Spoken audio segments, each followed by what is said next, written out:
Olá, tudo bem? Em relação à criança autista repetir ou não de ano, em relação à previsão expressa na LDB, Lei de Diretrizes e Bases da Educação, no tocante à proibição de repetição de ano da criança, no tocante aos pais escolherem ou não se a criança autista deve repetir de ano, vamos lá. Primeira coisa, a LDB.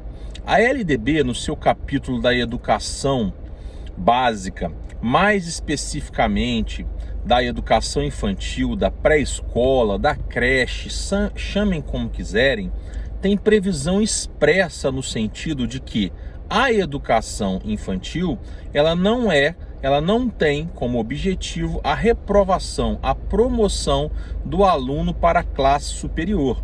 Portanto, crianças, em linhas gerais, de 4 e 5 anos não podem ser reprovadas. Essa é uma previsão expressa na LDB. Utilizando outras normativas, existem entendimentos de que crianças na fase de alfabetização, entende-se como alfabetização até o 2º ano do ensino fundamental, o que nós chamamos de Fund 1, muitas vezes, entende-se que crianças nessa fase de alfabetização também não poderiam ser reprovadas, que seja até o 3º ano, como queiram, a depender da sua realidade, a depender do seu contexto. Isso também tem embasamento na LDB, mas não de forma expressa. Aí é preciso invocar todas as outras normativas, inclusive a BNCC, a Base Nacional Curricular Comum. Expressamente na LDB, nós temos a previsão de proibição de não promoção da criança, de não reprovação, na idade da pré-escola, na educação infantil, 4 e 5 anos. E depois da alfabetização, pegando também princípios da LDB, princípios da educação, princípios de outras normativas, inclusive do Estatuto da Criança e do Adolescente, hoje nós temos no ordenamento jurídico, na jurisprudência e nas normativas de educação, a ideia de que não se deve reprovar o estudante, mesmo aquele que esteja além do processo de alfabetização, mesmo aquele que esteja no Fund 2, no ensino médio, etc. Uma ressalva feita, inclusive em relação à educação infantil, no critério presença. Lembrando que a educação infantil, o critério presença é de 60%. Da educação fundamental em diante, a presença mínima é de 75%. Havendo ausência superior a esse percentual, aí nós podemos começar a pensar em reprovação de forma mais embasada.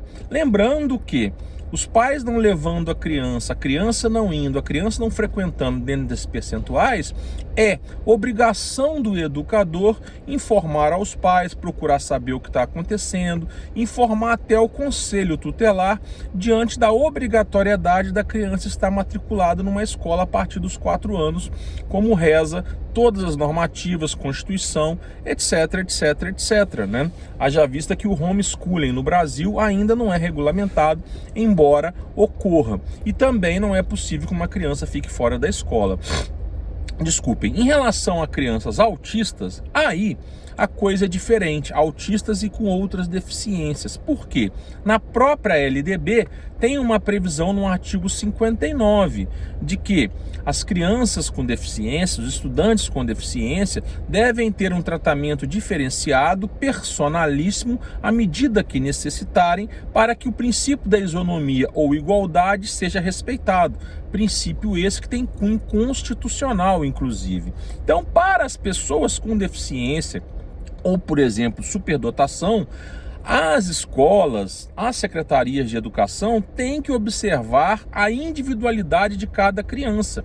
Se for melhor tecnicamente para a criança ser retida, após opinião dos pais, requerimento dos pais, opinião de educador, opinião de médico, equipe multidisciplinar que acompanha as terapias, etc., essa criança tem que ser retida. É melhor para ela.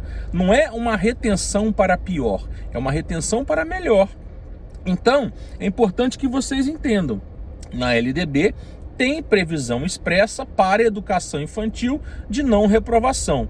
E tem previsão implícita, não expressa, na parte dos princípios, combinada com outras normativas, de que as crianças não podem ser repetidas, pelo menos no processo de alfabetização, e entende-se aí até o primeiro, segundo e terceiro ano do ensino fundamental. E também tem a ideia na educação hoje de não reprovação das crianças, dos estudantes em qualquer série, inclusive no ensino médio. Exceção feita para tudo isso que eu acabei de falar agora no finalzinho, quando o assunto for ausência, critério de 60% de presença mínima para educação infantil e 75% de presença mínima para educação fundamental, médio, etc. Tá bom? E pessoas, estudantes, crianças com deficiência, inclusive os autistas, têm todo um regime especial. Se for interessante para o aproveitamento, para o conhecimento, para a aquisição de habilidades, desenvolvimento dessa criança, que ela seja retida, é interessante que ela seja. Lembrando que mesmo para as crianças com necessidades especiais, a ideia da educação hoje é manter as crianças nas suas respectivas séries cronológicas, com seus pares, que é, em linhas gerais, até muito benéfico para todos, para o desenvolvimento de todos, até para as crianças com necessidades especiais. Só que estas, muitas vezes, precisam ser retidas, com uma certa cautela, mas precisam ser retidas, sem nós falarmos em época de pandemia. Óbvio que eu não estou falando de época de pandemia, estou falando de épocas normais, porque em pandemia o assunto muda totalmente de figura. Aí é interessante, às vezes pode vir a ser interessante, reter crianças neurotípicas que estão lá no 7º ano do ensino fundamental, por exemplo, não sei. Mas enfim, cada caso é um caso. Tem um regramento em linhas gerais, tem um regramento em linhas gerais para pessoas com necessidades especiais e tem um regramento em épocas excepcionais, como em época de pandemia. A jurisprudência é muito pacífica no sentido de que, se for interessante a retenção da criança com necessidade especial, que a escola aceite. Muitas vezes as escolas particulares aceitam numa boa, tranquilamente. Agora, as escolas públicas são mais enrijecidas devido à formalidade do sistema educacional público. E aí os pais, muitas vezes, têm que recorrer à justiça, principalmente se for na educação infantil, tá bom? Entendido, pessoal? Tranquilo? Qualquer coisa vocês me chamem lá no privado, no perfil Diogo Muito Além do Direito, para nós conversarmos mais, ok? Coloquem aí as suas experiências a partir do post e a partir do meu vídeo. Um abraço.